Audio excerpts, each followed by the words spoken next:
नमस्कार बंधुरा साहाबाड़ी रान्नाघरे आपनादेर सबाइके स्वागत। आमी शम्पा शाह। आजके कि रान्ना हच्छे बुझते पारछेन ना तो? ताहले चलुन बोली आजके कि रान्ना हच्छे। आजके रान्ना हच्छे डालेर बड़ा दिए डालना करब निरामिषे। निरामिषेर दिन नित्य नतून कि खाওয়া হবে বলুন। তাই আজকে মটর ডাল ভিজিয়ে রেখেছিলাম, সেই মটর ডাল বেটে বড়া করে ডালনা করব। আমি এখানে মটর ডাল নিয়েছি 250 গ্রাম। আমি ভিজিয়ে রেখেছিলাম, রাত্রেবেলায় ভিজিয়ে রেখেছিলাম ডালটা। তারপরে ভালো করে ধুয়ে নিয়েছি। এবারে মিক্সির বাটিতে দিয়ে দিচ্ছি। দিয়ে আমি এবার এটাকে ভালো করে পেস্ট করে নেব। এটা কিন্তু একদম মিহি পেস্ট করব না, একটু দানা দানা থাকবে, তাহলে খেতে কিন্তু খুবই ভালো লাগবে। কটা কাঁচা লঙ্কা দিয়ে দিলাম, একটু সামান্য জল দিলাম, দিয়ে দেখুন একটা পেস্ট বানিয়ে নিলাম। পেস্টটা ঠিক এই রকমই হবে, এর থেকে পাতলা হলে কিন্তু বড়া ভাজা যাবে না। দেখুন আমি এবারে পেস্টের মধ্যে দিয়ে দিলাম নুন, হলুদ আর কালো জিরে দিয়ে আমি ভালো করে হাত দিয়ে ফেটাবো। এটাকে কিন্তু ভালো করে এই ডালটাকে ফেটাতে হবে, না ফেটালে বড়িগুলো সুন্দর হবে না।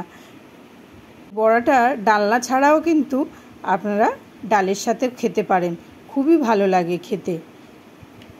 এই বড়াটা খেতেও খুব মুচমুচে হয় আর স্বাদও খুব ভালো হয়।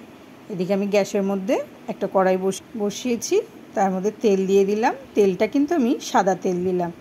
তেল গরম হলে এবারে ডালগুলো আস্তে আস্তে হাত দিয়ে এইভাবে বড়া দিয়ে দেব।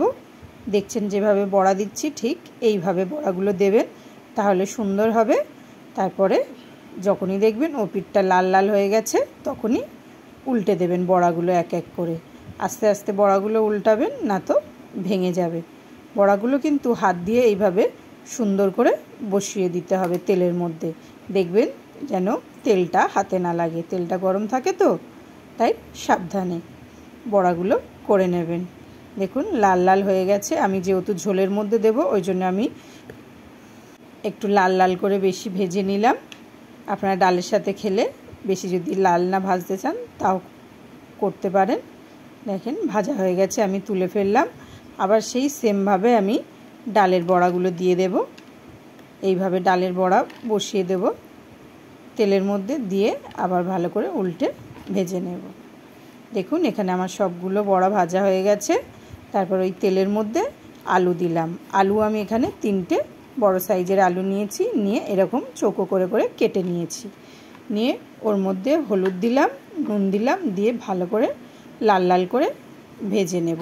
আপনারা যদি চান আলু দেবেন না, নাও দিতে পারেন। আমি আজকে আলু দিচ্ছি। আলু না দিয়েও কিন্তু বড়ার ডালনা খেতেও কিন্তু খুবই সুন্দর লাগে। আলুটা এখানে ভাজা হোক, আমি এখানে মশলা তৈরি করে নিচ্ছি। এখানে দুটো বড় সাইজের টমেটো দিয়েছি, একটু জিরে দিলাম, দিয়ে আদাও দিলাম, যেহেতু আমি নিরামিষে রান্না করব। আদা দিলাম, দিয়ে ভালো করে আমি একটা মিহি পেস্ট করে নেব। এদিকে দেখুন লাল লাল করে ভাজা হয়ে গেছে, এবারে তুলে ফেলবো। আপনারা যদি চান এটা আমিষে খাবেন তাও পেঁয়াজ রসুন দিয়েও খেতে পারেন, সেটাও কিন্তু খুবই ভালো লাগে খেতে। যেরকমভাবে খাবেন সেটাতেও ভালো লাগবে, নিরামিষ খেলেও ভালো লাগবে, আমিষ খেলেও ভালো লাগবে। আমি এটা নিরামিষ বানিয়েছি, নিরামিষ ডালের বড়ার ডালনা করেছি। ওই তেলের মধ্যে আর একটু সর্ষের তেল দিয়ে দিলাম, দিয়ে জিরে, শুকনো লঙ্কা আর 2টো তেজপাতা দিয়ে ভালো করে নাড়াচাড়া করে দিয়ে দিলাম পেস্টটা। যে পেস্ট আমি করেছিলাম জিরে, টমেটো, আদা দিয়ে, সেই পেস্টটা দিয়ে দিলাম। দিয়ে ভালো করে নাড়াচাড়া করব।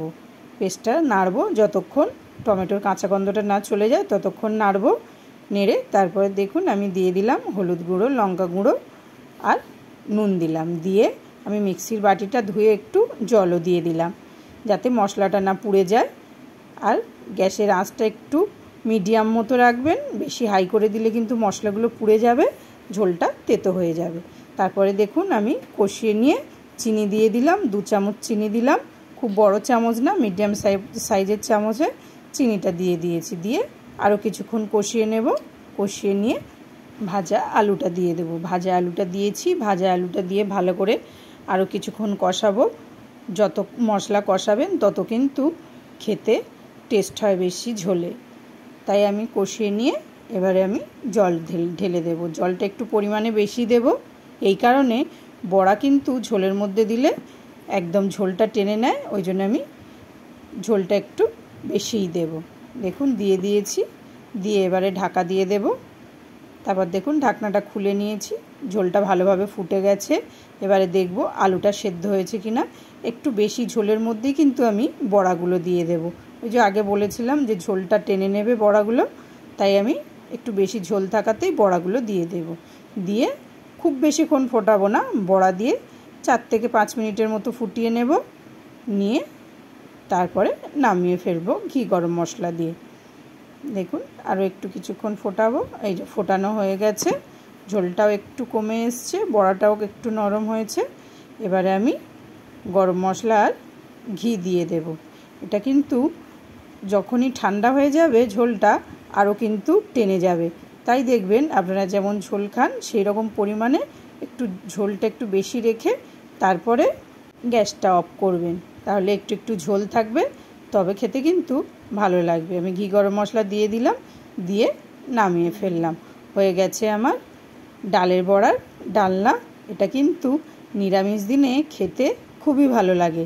এই রকমভাবে বাড়িতে বানিয়ে খেয়ে দেখতে পারেন, কত সুন্দর লাগে। গরম গরম ভাতে কিন্তু খেতে একদম অসাধারণ লাগে। তাহলে আজকের ভিডিওটা এখানেই শেষ করছি।